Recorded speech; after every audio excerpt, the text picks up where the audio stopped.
Hello दोस्तों।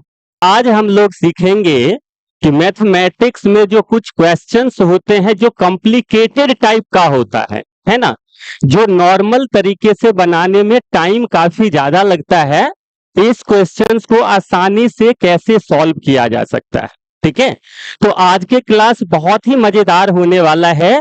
तो बस आप लोगों से अनुरोध है कि आराम से आसानी से इसको समझिए और देखिए कि ये मैथ्स का क्या गजब का ट्रिक्स है। ठीक है, और साथ ही साथ आप अपने दोस्तों में भी शेयर कर दीजिएगा ताकि ये ट्रिक्स का फायदा उसको भी मिल सके। ठीक है, तो सबसे पहला क्वेश्चन हम लेते हैं इनवर्स ट्रिगोनोमेट्रिक फंक्शन से, जो आपके 12th क्लास का दूसरा चैप्टर है और जिसको हिंदी में क्या बोलते हैं, प्रतिलोम त्रिकोणमितीय फलन। ठीक है, तो आप प्रतिलोम त्रिकोणमितीय फलन में आपने पढ़ा होगा प्रिंसिपल वैल्यू, मुख्य मान क्या होता है। तो इस पर हम एक क्वेश्चंस लेते हैं, फिर आपको दो क्वेश्चंस देंगे बनाने के लिए और फिर आप उस ट्रिक्स को सीख पाएंगे। आइए देखते हैं। देखिए सबसे पहला सवाल, और ये कितना आसान सवाल है इसको थोड़ा ध्यान से समझिएगा। देखिए जो फर्स्ट क्वेश्चन यहां पर है ये है कि आपको प्रिंसिपल वैल्यू निकालना है। क्या निकालना है? प्रिंसिपल वैल्यू, जिसको बोला जाता है मुख्य मान। तो अगर आप पढ़े होंगे तो आपने देखा होगा कि अगर अलग अलग क्वाड्रेंट में है तो उसके हिसाब से मुख्य मान निकाला जाता है ना।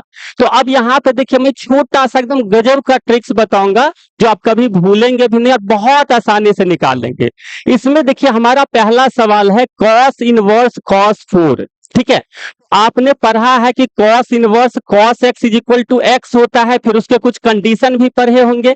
यहाँ पे मैं कोई कंडीशन की बात नहीं कर रहा, कोई कंडीशन आपको सोचना ही नहीं है। यहाँ पे देखिए क्या है, कॉस इनवर्स कॉस 4, तो यहाँ पर 4 है। अब आप ये देख लीजिए कि जो 4 है ना वो कितना पाई से कितना पाई के बीच में लाई कर रहा है। जैसे 1 पाई 2 पाई 3 पाई 4 पाई का वैल्यू आपको पता है कि 3.14 होता है। अगर 2 पाई का बात करेंगे तो ये हो जाएगा 6.28, 3 पाई का बात करेंगे तो ये हो जाएगा 9.42 और ये 4 पाई का बात करेंगे तो ये हो जाएगा 12.56। हमने कुछ नहीं किया, इसमें पाई को 2 से गुना कर दिया, इसमें पाई को 3 से गुना कर दिया, इसमें पाई को 4 से गुना कर दिए। ठीक है, अब आप यहाँ पे देखिए तो यहाँ पे जो आपका क्वेश्चन दिया गया है पहला क्वेश्चन ये है कॉस इनवर्स कॉस 4। कॉस 4 तो सिर्फ हमको 4 को देखना है। तो देखिए 3.14 से ज्यादा है और 6.28 से कम है, तो इसको हम यहाँ पे लिख देंगे। ये जो 4 है हमारा ये किसके किसके बीच में लाई कर रहा है, तो यहाँ पे पाई और 2 पाई के बीच में लाई कर रहा है। ठीक है, अब आप ये देखेंगे कि जो 2 पाई है 6.28 तो इससे छोटा है। तो हमको क्या करना है, कुछ नहीं, यहीं पे आंसर हो गया और कुछ नहीं करना है। इसमें आपको क्या करना है ध्यान से देखिए। अब यहाँ पे बस एक ही चीज याद रखना है, जो cos x होता है वो होता है सम फलन, इवन फंक्शन।